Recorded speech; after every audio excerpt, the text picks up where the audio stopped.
अब अगर हम अर्जित अवकाश की बात करें तो अर्जित अवकाश जो मिल रहा है वो सभी कर्मचारियों को, अवकाश कर्मचारियों को छोड़कर जो अर्जित अवकाश है वो मिलेगा आपको 30 दिन का। 1 जुलाई 1 जनवरी को 15 दिन और 1 जुलाई को 15 दिन का अवकाश ये खाते में आपके आएगा। अधिकतम कितना जमा कर सकते हैं? खाते में अधिकतम सीमा 300 दिन से ज़्यादा नहीं होगी, यानी 300 दिन का ही ईएल जो है वो आपके खाते में जमा होगी। अधिकतम एक बार में कितनी स्वीकृत हो सकती है ईएल? अधिकतम एक बार में ईएल स्वीकृत होगी 180 दिन की। भारत से बाहर ये ईएल 300 दिन की स्वीकृत हो सकती है। फिर बात करें तो विश्राम अवकाश के कर्मचारी, तो विश्राम अवकाश के कर्मचारी में कौन शामिल है? शिक्षक, प्रोफेसर, अन्य शैक्षणिक स्टाफ जिन्हें ग्रीष्मकालीन अवकाश मिलता है। अर्जित अवकाश, इनके खाते में प्रति वर्ष 10 दिन अर्जित अवकाश जमा होगा, 5 दिन जनवरी में और 5 दिन जुलाई में। अतिरिक्त लाभ, यदि किसी वर्ष में शासकीय सेवकों को विश्राम अवकाश का लाभ लेने से रोका जाता है तो उस अनुपात में अतिरिक्त अर्जित अवकाश मिलेगा, अधिकतम 30 दिन। इसके बाद अर्धवेतन अवकाश यानी एचपीएल जमा करने की प्रक्रिया, प्रत्येक पूर्ण वर्ष में 20 हाफ पे लीव एचपीएल जमा होती हैं, जनवरी में 10 दिन की और जुलाई में 10 दिन की। आकार दिवस होने पर 1/18 भाग कम किया जाएगा। यह अवकाश निजी कार्य या चिकित्सा कारणों से लिया जा सकता है, इसमें आधा वेतन मिलता है।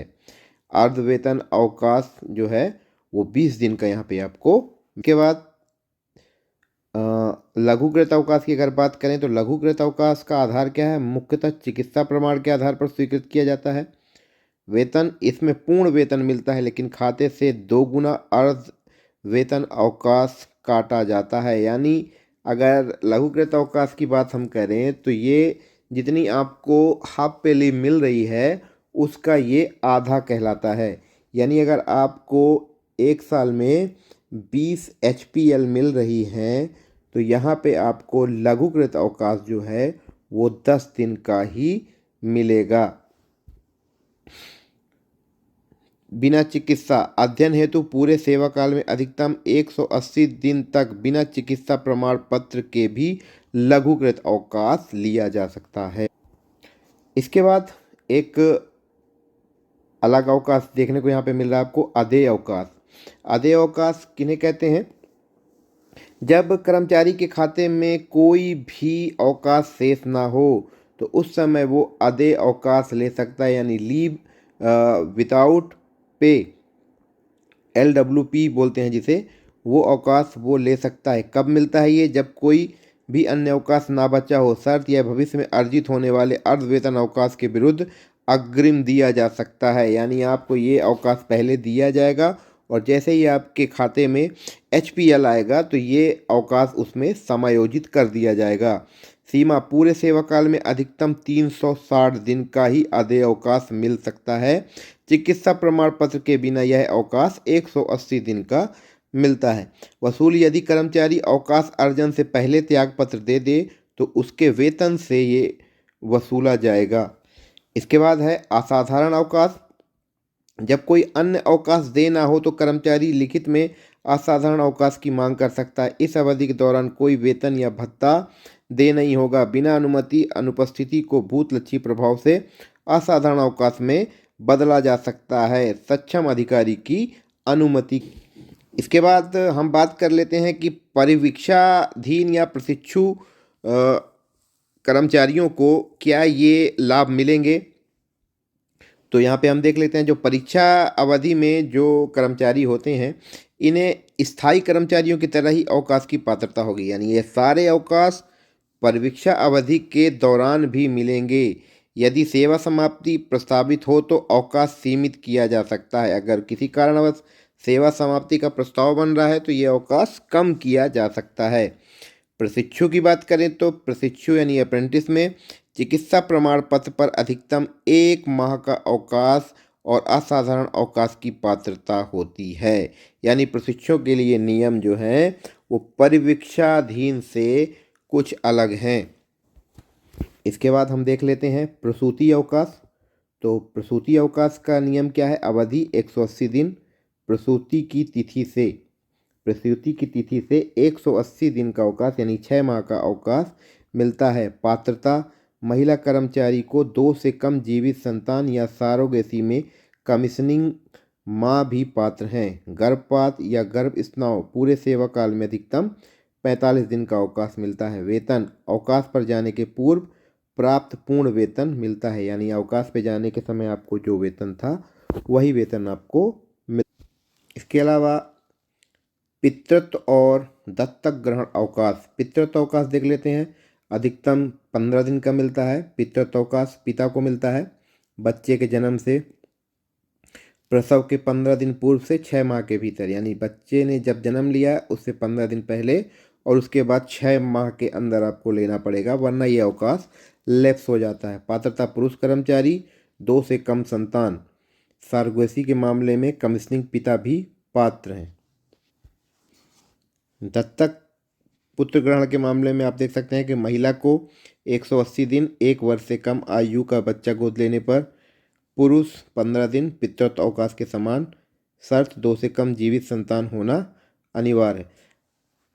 एक बात और यहाँ पे कि आप जो पितृत्व अवकाश की अगर हम बात करें तो पितृत्व अवकाश ज़्यादातर कई जगह पे देखने को मिल रहा है कि एक बच्चों पे ही पितृत्व अवकाश मिल रहा है, जबकि ये अवकाश 2 बच्चों पे मिलने चाहिए, क्योंकि इसका नियम जो है वो है 2 से कम जीवित संतान, यानी उस कंडीशन पर जब आपका दूसरा बच्चा हो तो उस समय आपके जो संतान है वो 2 से कम अगर हैं तो उस समय पर आपको पितृत्व अवकाश मिलेगा।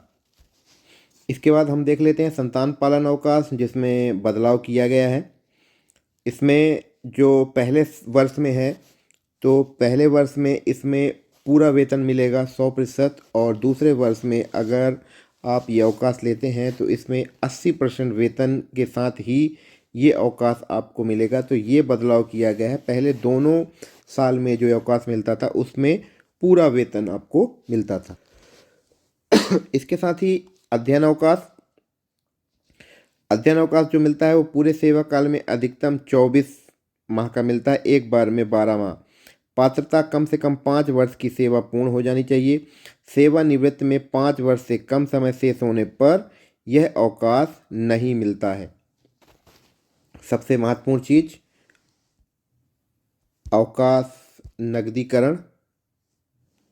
अवकाश नकदीकरण में आप देख सकते हैं कि 300 दिन की अर्जित अवकाश या अर्धवेतन अवकाश दोनों को शामिल किया गया है। इस पे सेवानिवृत्ति या मृत्यु पर ये देय होता है। गणना इसकी कैसे होती है? पहले अर्जित अवकाश गिना जाता है, यदि 300 से कम है तो इसकी कमी को पूरा करने के लिए अर्धवेतन अवकाश को जोड़ दिया जाएगा। यदि मान लीजिए किसी कर्मचारी के पास 240 दिन का ईएल है तो उसके पास अगर 60 या 60 से अधिक अगर एचपीएल है तो उसे जोड़कर इसे 300 दिन का कर दिया जाएगा। तो इस तरीके से उसके अवकाश का नकदीकरण उसकी सेवानिवृत्ति पर या आकस्मिक मृत्यु पर देय होगा। इसके बाद हम देख सकते हैं कि मृत्यु की दशा में भुगतान का क्या क्रम होगा। सबसे पहले पत्नी या पति को ये राशि मिलेगी। इसके बाद जीवित संतान जितने भी हैं सब बराबर हिस्सों में उसे मिलेगा। इसके बाद अगले क्रम में माता, उसके बाद अगले क्रम में पिता और उसके बाद अगले क्रम में जीवित भाई बहन, उनको भी बराबर हिस्सों में यह राशि मिलेगी। तो उम्मीद है दोस्तों आपको ये जो अवकाश राजपत्र में जारी हुए हैं ये आसानी से समझ में आए होंगे। तो आशा करते हैं कि आगे भी ऐसी ही वीडियो आती रहेगी और आप लोग उस वीडियो से जानकारी हासिल करते रहेंगे। धन्यवाद दोस्तों।